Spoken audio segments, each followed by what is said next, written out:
आइए pink panther के तख्लीककारों, उनकी माली कामयाबी और इस दौर की एनिमेशन तकनीकों पर बात करते हैं जब कंप्यूटर नहीं होते थे। पिंक पैंथर के तख्लीककार। पिंक पैंथर के किरदार को बुनियादी तौर पर दो अहम शख्सियात ने तख्लीक किया। फ्रिज फ्रीलिंग, वो एक लेजेंडरी एनिमेटर, डायरेक्टर और प्रोड्यूसर थे। वो वार्नर ब्रोस कार्टून्स में अपने काम के लिए सबसे ज्यादा मशहूर थे, जहां उन्होंने बग्स बनी, ट्वीटी, सिल्वेस्टर और यूसेमिटी सैम जैसे कई मशहूर किरदारों को तख्लीक करने या उनको निखारने में अहम किरदार अदा किया। फ्रीली को 5 अकेडमी अवार्ड्स और 3 एमी अवार्ड्स मिले। जब वार्नर ब्रदर्स ने एनियस सो थ्रेस्ट में अपना एनिमेशन स्टूडियो बंद कर दिया तो उन्होंने डेविड एच डेपिटी के साथ मिलकर अपना स्टूडियो बनाया।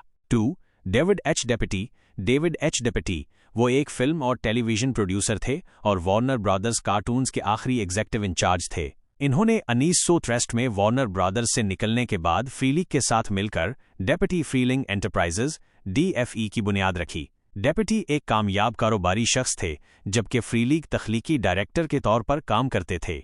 माली कामयाबी। पिंक पैंथर की कामयाबी ने यकीनन फ्रीलिक और डेपिटी को बहुत माली फायदा पहुंचाया। Academy award. पिंक पैंथर की पहली short film the Pink Phink ने 1964 में बेहतरीन एनिमेटेड शॉर्ट फिल्म का अकेडमी अवार्ड जीता, जिससे उनके स्टूडियो को आलमी सतह पर पहचान मिली। Television series the Pink Panther Show की मकबूलियत ने उन्हें टेलीविजन पर एक मुस्तकिल जगह दिलाई, जिससे काफ़ी आमदनी हुई। तिजारती मसनूआत मर्चेंडाइजिंग। पिंक पैंथर एक बड़ा ब्रांड बन गया और उसके किरदार पर मबनी लातादाद मसनूआत, खिलौने, कपड़े वगैरह फ़रोख्त हुईं, जिससे दोनों तख्लीककारों को रॉयल्टी और मुनाफे मिला। स्टूडियो की फ़रोख्त। 1981 में डेपिटी फ्रीलिंग एंटरप्राइजेस को मार्वल कॉमिक्स को फ़रोख्त कर दिया गया और इसका नाम मार्वल प्रोडक्शंस रख दिया गया। डेपिटी ने मार्वल स्टूडियो के सदर और चीफ एग्जेक्टिव अफसर के तौर पर काम जारी रखा और spider man and his amazing friends और द इनक्रेडिबल हल्क जैसी सीरीज तैयार की। ये फ़रोख्त यकीनी तौर पर इनके लिए माली तौर पर बहुत फ़ायदेमंद रही होगी। Character licensing. आज भी पिंक पैंथर किरदार को मुख्तलिफ इश्तिहारात, फिल्मों और मीडिया में इस्तेमाल किया जाता है, जिससे लाइसेंसिंग की आमदनी होती है। ये कहना गलत नहीं होगा कि पिंक पैंथर की कामयाबी ने फ्रीलिक और डेपिटी दोनों को बड़ी हद तक अमीर बना दिया। बगैर कंप्यूटर के कार्टून कैसे बनाए गए? जब पिंक पैंथर तख्लीक किया गया था 1960 की दिहाई, इस वक्त कंप्यूटर एनिमेशन का तसव्वुर भी नहीं था। एनिमेशन का सारा काम हाथ से किया जाता था, जिसे सेल एनिमेशन कहा जाता है। इस अमल में कई मराहिल शामिल थे। 1. Story boarding. कहानी को मुख्तलिफ पैनल्स में तकसीम किया जाता था। हर पैनल एक मंजर या हरकत को जाहिर करता था। 2. लेआउट।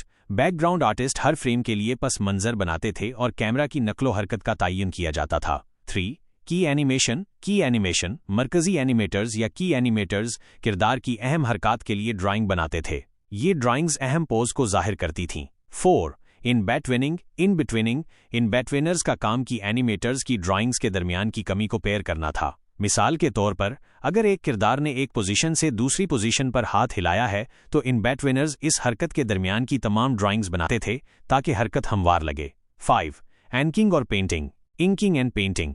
ये सबसे मुश्किल मरहला था। हर ड्राइंग को एक शफाफ सेलुलाइड शीट, जिसे सेल कहते हैं, पर हाथ से एन किया जाता था, यानी लाइंस को ट्रेस किया जाता था और फिर सेल के पिछले हिस्से पर रंग भरा जाता था। ये इसलिए किया जाता था ताकि रंग एक दूसरे में घुल मिल ना जाएं और अगले हिस्से से साफ नजर आएं। 6. Camera and shooting.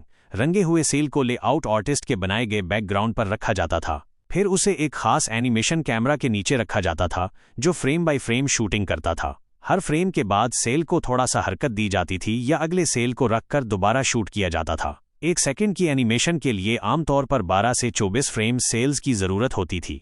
7. मौसीकी और सौती असरात। Music and sound effects. Animation मुकम्मल होने के बाद हुनरी मानसीनी जैसे कंपोजर्स की बनाई हुई थीम, मौसीकी और सौती असरात को फिल्म के साथ हम आहंग किया जाता था। इस तमाम अमल में बहुत ज्यादा मेहनत, वक्त और महारत दरकार होती थी। हर किरदार की हर हरकत के लिए हजारों ड्राइंग्स और सेल्स बनाए जाते थे, जिससे एक मुकम्मल कार्टून तैयार होता था। यही वजह है कि 1960 की दिहाई के कार्टून आज भी अपनी फनकाराना खूबसूरती और तफसीलात के लिए सराहे जाते हैं। पिंक पैंथर की सादा लेकिन स्टाइलिश एनिमेशन इस दौर की तकनीकों का बेहतरीन नमूना है।